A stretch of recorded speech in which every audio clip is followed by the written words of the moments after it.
So I'm going to be demonstrating how to make eyes, and here's the setup that I have, the tools that I need. I have, of course, some clay, a set of flat brushes, various wood tools. One of my favorite wood tools that I use for figure sculpting is this one right here. It's a tool by sculptor Philippe Faroux, and you can get it from philippefaroux.com. It's great for sculpting just about any plane on the human face. Other than that, of course, I have a needle tool and a knife. I've got a little bit of water, a sponge, a towel. So let's get started. So I'm going to take my clay, and I will be sculpting about life size or a little bit larger, and I recommend you do the same because it's helpful to be able to access all the details. So I've torn off a bit of clay, and this is going to become the eyeball. Of course, your eye is a relatively spherical form, orb inside your skull, but we are not actually going to be sculpting the entire eyeball, only the front portion of it. So I have my ball, and then what I'm going to do is compress it so that the backside is flattened. And when we're actually sculpting an eyeball in the face, that portion will be back set into the face where we'll be making an indent. But for right now, we're just sculpting an eye by itself. And so I'm just going to make kind of a dome shape like this. So it's flat on the back and domed on the top. Then I'm ready to make my eyelids. So I'm just going to take two roughly equal sized pieces of clay, and one of them I will roll into an even coil, and you want it to be as even as possible, not extremely lumpy. So if there are higher areas, like this area is a bit wider than this area, I'm going to just set my finger on it, and with the weight of my finger and nothing else, I'm going to press down and roll. So something like that is sufficient. That will become my bottom lid, and then I'll repeat for my top lid. Your eyelids are really thin skin, and this will be reflected in how we approach actually sculpting the eye. So all I'm going to do now is just press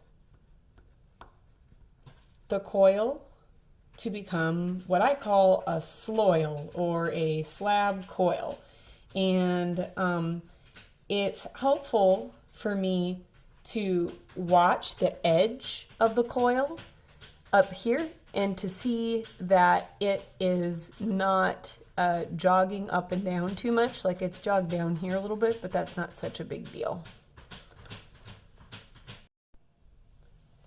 So I'm going to take the most even edge, and I will set it on the eyeball and let it curve around the eye like this.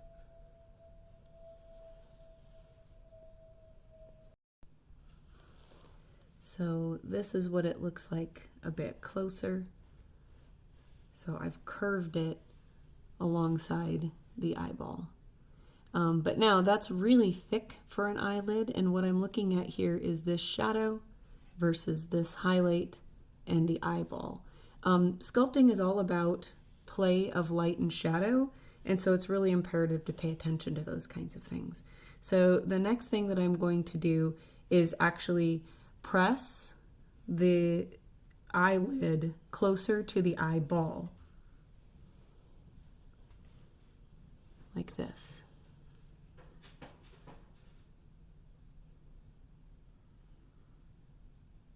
So that I'm going to make sure that that highlight that rides right against the eyeball, I'll point with my needle here. So I'm looking at this edge right here, and I want to make sure that it stays consistent. It doesn't jog up and down, but then I also want to minimize it so that it's not terribly thick. You'll also notice I am not scoring and slipping, and when we actually are creating these features on a face sculpture, I will show you some tips and tricks so that you don't have to score and slip in all circumstances either. So you can see I have a nice, sharp, clean shadow and highlight.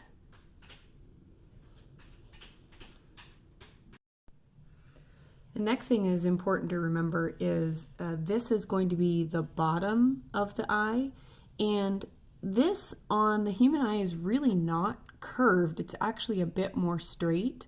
And so when you have been drawing the facial features, you will have noticed that down at the bottom it's more straight. And this looks really curved right now, but when we add the top lid, you're going to see the form being a bit more accurate. The other part of it is I still have enough clay down here at the bottom. You can see where this lighter colored highlight is all the way along the eyeball. There's enough clay there that I'm able to still manipulate the way that the lid hugs the eyeball. So now I'm going to do the top lid in the exact same way. I'm going to take my coil and just slightly compress.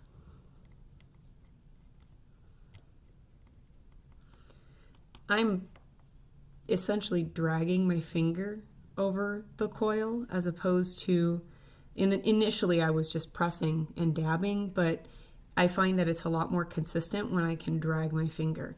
My fingers are relatively dry for how I work with clay. You can see I have some damp spot there. That's from dragging my finger on the clay. If you have too much buildup of stuff on your fingers, you need to take a second and wipe it off. And so now I'm going to look for the most consistent edge that I have. There's a bit of a dip down on this end versus this end, but when I curve the lid, I can make that work. So I'm going to place the lid onto the eyeball, and it is going to overlap the bottom lid.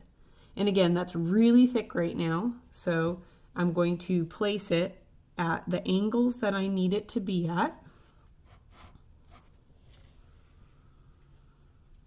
to be representational of the eye shape that I would like. So this is the inside corner and this is the outside. So I'm going to let it overlap, and now I'm going to find my curve, and then I'm going to press the lid into place. And again, I'm paying attention to that play of the highlight of the, I guess the waterline is what we decided that is. The waterline of the eye, like where your lashes grow out of, versus the top portion of the lid.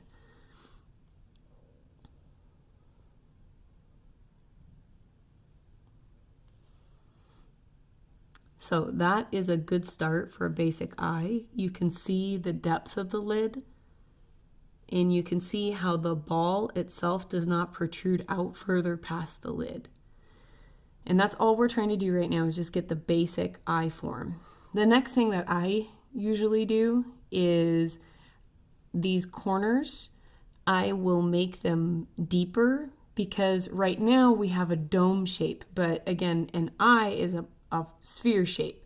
And so I need to create the illusion that the eye is more spherical than it currently is. So I'm going to be using a wooden tool. I like to use, again, this tool, the Philippe Ferrou tool. And what I will be doing is taking this curved part right here, and I will be inserting it and following the curve of the eyeball, and I'll go down into the corner, and then I'm going to rotate the tool so it's vertical. And when I do that, it's actually going to create a nice natural shadow. So I'm putting it in, and I'm rotating it till it's vertical, and it creates a much more natural shadow. And then it leaves little marks, this particular tool, So I'm going to go back and kind of clean up those marks so that it has more of a natural depth to it. And I'll do the same thing on the other side. Put the tool in at an angle and push down to make the depth. And any unwanted marks, I'm going to go back and press out. I can also use my paint brushes. So that is how you start a very basic eye form, and we'll get into more details later.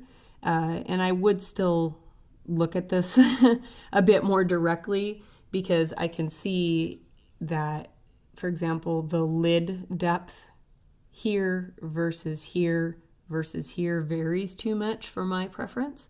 So I would go back and I would adjust that some more.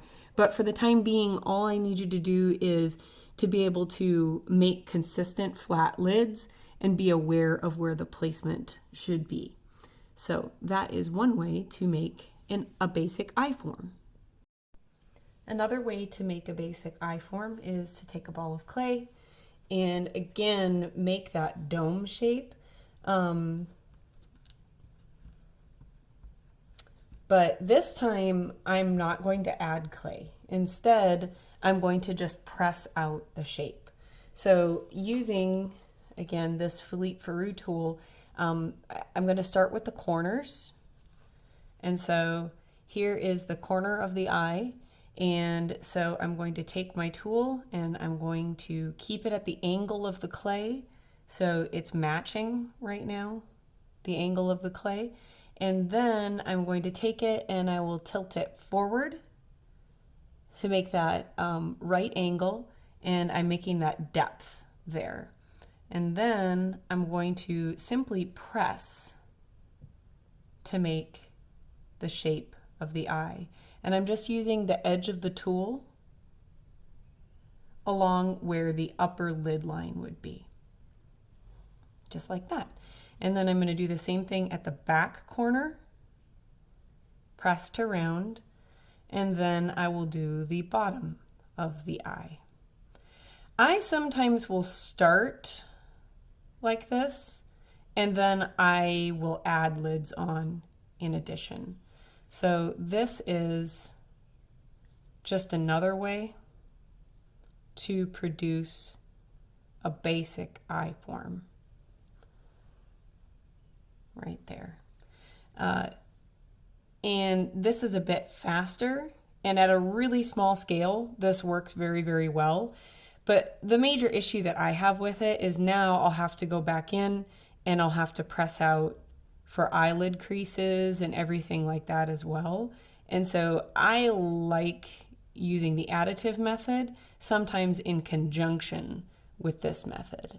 But it's just a series of pressing techniques. So that's another method to starting the eye form.